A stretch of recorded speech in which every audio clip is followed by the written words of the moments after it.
नमस्कार, मैं अंजना और आप देख रहे हैं न्यूज सर्कल। आइए बढ़ते हैं आज की बड़ी खबर की ओर। उद्धव ठाकरे गुट का राज ठाकरे पर बड़ा बयान। वो तो चाहते थे फडणवीस सीएम बने, जब बन गए तो उद्धव ठाकरे की शिवसेना यूबीडी के मुखपत्र सामना में इस बार राज ठाकरे की भूमिका पर सवाल खड़े किए गए हैं। हाल ही में महाराष्ट्र नवनिर्माण सेना मनसे प्रमुख राज ठाकरे ने महाराष्ट्र चुनाव के नतीजों पर सवाल खड़े किए और कहा कि शरद पवार को इतनी कम सीटें मिलना संभव बात नहीं लगती। इसको लेकर अब उद्धव सेना ने उन पर निशाना साधा और कथित ईवीएम घोटाले पर मुद्दा फिर उठाया। सामना में लिखा गया है, हमारे देश में चुनाव और चुनाव प्रणाली लागू करने वाली व्यवस्था लुटेरों का गिरोह बन गई है। भारतीय जनता पार्टी से खास नजदीकी रखने वाले मनसे प्रमुख राज ठाकरे ने अचानक महाराष्ट्र चुनाव नतीजों पर संदेह व्यक्त किया है। उनकी भूमिका थी कि देवेंद्र फडणवीस ही मुख्यमंत्री बने, लेकिन अब जब फडणवीस मुख्यमंत्री बन गए हैं तो राज ने महाराष्ट्र के समग्र नतीजों पर आपत्ति जताई है। राज ठाकरे और प्रकाश अम्बेडकर पर निशाना। उद्धव सेना ने अपने संपादकीय में राज ठाकरे पर बड़ा आरोप लगाया है। लिखा गया है, मराठी लोगों के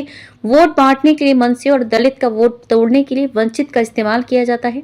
इन दोनों की मदद से देवेंद्र फडणवीस और अमित शाह महाराष्ट्र में अपने मंसूबों को अंजाम देते हैं और ये बात छुपी हुई नहीं है। हैरानी की बात यह है कि वंचित के सर्वे सर्वा प्रकाश अम्बेडकर भी चुनाव नतीजों के बाद ईवीएम पर टूट पड़े और अब काफी दिनों तक सोचने के बाद राज ठाकरे ने भी ऐलान कर दिया कि ईवीएम नतीजे सही नहीं है। वोट बांट कर जीत हासिल करने की रणनीति, ईवीएम घोटाले का आरोप लगाते हुए सामना में लिखा गया, राज ठाकरे कह रहे हैं कि देवेंद्र फडणवीस और उनके लोग ईवीएम घोटाले करके ही सत्ता में आए हैं और वे सभी अवैध हैं। बीजेपी ने महाराष्ट्र की राजनीति को गंदे स्तर पर पहुंचाकर रख दिया है। इनका मुख्य ध्येय लोगों को तोड़ना और अपना साथ बांधना है और उनकी रणनीति जगह जगह पर वोट बांट कर जीत हासिल करने की है। संपादकीय में लिखा गया है, राज ठाकरे का कहना है कि लोगों ने वोट तो दिए लेकिन वो हम तक नहीं पहुंचे, यानी कि वोट उन्हें नहीं गए जिनका चुनाव चिन्ह मतदाताओं ने ईवीएम पर दबाया। तो आखिर इन गायब वोटों का क्या हुआ? ये महाराष्ट्र के सामने एक गंभीर सवाल है। अगर राज के मन में ऐसी शंका कुलबुला रही है तो उन्हें सबसे पहले देवेंद्र फडणवीस का इस्तीफा मांगना चाहिए। बीजेपी और उसके लोग अदृश्य वोटों की हेराफेरी करके महाराष्ट्र की सत्ता में आए हैं। उन सबके सूत्रधार फडणवीस ही है।